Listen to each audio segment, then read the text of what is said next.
So let's finish this reproductive system now quickly. So external genitalia, if I asked you what is the external genitalia in case of female, it is vulva, right? It is the vulva. If I have to show you that this is a vaginal, what is vulva? That was the vaginal opening. What is vaginal opening? This vagina is lined with the stratified non-keratinized stratified epithelium. So when vagina opens, this open into the vulva. So this opening is known as actually vulva. So we are external genitalia in female is the vulva. So we are drawing here the structure of vulva. Now this vulva, it has main this structure depression. Actually it is a kind of depression. Depression is like a bended structure. This is known as vestibule. This structure is known as vestibule, this one, right? Now just look at the internal structure. It has two openings. The uppermost opening, just look at the upper opening. This is called urethral opening. The upper opening is called urethral opening, and this lower opening is called vaginal opening. This one is the lower one is vaginal opening. Clear? So what I have said, that the depression is the vestibule. It has two openings. One is shaded one is not. Then there's this one is the urethral, and shaded one is the vaginal opening. Why it is shaded? It is not shaded just to differentiate them. No. This vaginal opening, it is covered with thin membrane. If you remember, I told you that hymen is observed in virgin females. Now this vaginal opening, it is covered with a thin membrane structure which is known as hymen. So why I have shaded it with pink? This is a thin membrane structure which is called hymen. Clear? Now this has two folds. This vestibule, it has two folds, and this fold, the first fold of skin, it's like a skin folds. So this first fold of skin, which I am drawing with the brown pen, this is known as labia minora. This fold is known as this one. This is known as labia minora. This one, right? Now this labia minora, at the tip, it has prepuce. It has a cover. This fold, the skin fold at the upper area, it has a cover which is known as prepuce. Basically this prepuce cover very small erectile tissue which is present at the tip of vestibule, and this is called clitoris. This prepuce cover this clitoris, and this clitoris is present in female. It is exactly, this structure is homologous to the male where male penis, homologous to the penis in males. And why both are same? Because both they have tissue, highly erectile tissue, which is called corpora cavernosa. So clitoris, this clitoris which is present at the tip of the vestibule, it is have the homologous to the penis in the males. Now as you can see, there is the another second fold. Just follow this blue line. Just follow this fold. This fold is, now that fold is known as labia majora. So how many labia we have? How many folds we have? One is the internal fold, that is the labia minora, and this one is labia majora. Now here just next to the your vaginal opening, there is a gland present. These glands, they are known as Bartholin's gland or bulbovestibular gland. These glands, they are known as Bartholin's gland or bulbovestibular gland. And the outer is present here uh, outside the prepuce. There is the mons pubis or the pubic hair, right? And the outer area there are present pubic hair, or which is known as mons pubis. So what you have to know here, that there is a prepuce which is this in the labia minora at the tip. So prepuce covers very small erectile tissue, that is the clitoris, and clitoris in female, it is homologous to penis in male.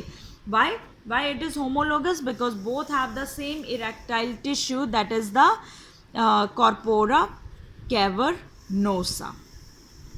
Labia majora, just look at this labia majora, outer fold of skin in female. Labia majora is in female. It is homologous to scrotal sac in male, where testes are present. These are very, very important for MCQ's point of view, that which is homologous to one. Which one? Penis is your clitoris is homologous to the penis. Now, if we talk about gland, in females we discuss the bulbovestibular gland, and in males this gland is known as bulbourethral gland. So this question can be asked, that female bulbovestibular gland is similar to bulbourethral gland in males, and in this bulbovestibular gland we gave it another name, Bartholin gland, and in male that is known as the Cowper's gland. These are present in the males and these are present in the females, and they are exactly homologous or the similar.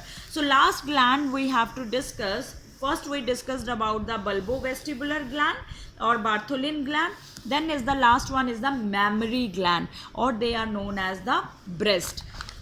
Breast, actually they are compound tubulosaccular glands. Again, sac-like, they are having few secretions. They are sac-like glands. They are modified sweat glands. In many places you will find this term, that they are modified sweat glands, and these are lactiferous glands, because ultimately they are going to lactiferous glands means they produce milk. So three terms I told you: tubulosaccular glands, also they are modified sweat glands, and they are lactiferous glands which open into or looks like this structure. Now just follow this as these is the structure of breast, right? And here there is a present tip at the interior. This portion is anterior, so at the tip there is present erectile part, very erectile part, which is called nipple. This portion, it is called nipple. Clear? So this anterior portion, there is present erectile part, that is the nipple. And now at the behind the nipple there is a this dark pink area there. If you can view this, there I have drawn here that pink color structure. This area, especially this one, this area, that is the dark pink area, which is known as this one. This is known as the areola. This dark pink area is known as this one. This is known as areola, right? Now in areola, in this one is the areola region behind the nipple. Behind the, basically there in nipple there is a pink area. So in areolar region there is a small swollen gland which is known as ampulla. But how these glands they become swollen? Now just look at this. There is present our glands. These are our lactiferous glands. So these lactiferous glands, they have to open into nipple. So they open into nipple with the help of these ducts, right? These have ducts. So these ducts, with these ducts, as you can see, I have drawn here 3 ducts. So these lactiferous glands open into nipple with the help of these ducts.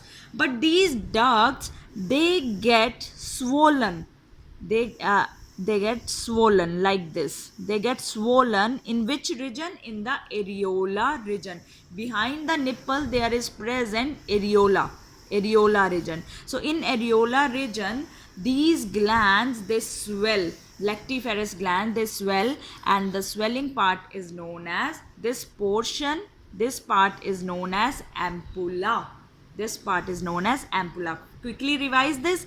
Lactiferous glands, anterior portion has having nipple. These lactiferous glands, they has to open into nipple. They open into nipple with the help of ducts, but in between these there is a present areola. So these glands, they get swollen there in the areola region. So in the areola region, when they get swollen, then they are known as ampulla. So ampulla is the temporary part. This is the temporary part which actually store milk.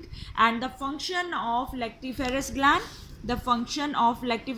is to produce milk. So here in the ampulla, you can mention that it temporarily stores milk. Clear? So here we are finished with our complete reproductive system, female and male reproductive system, in complete detail.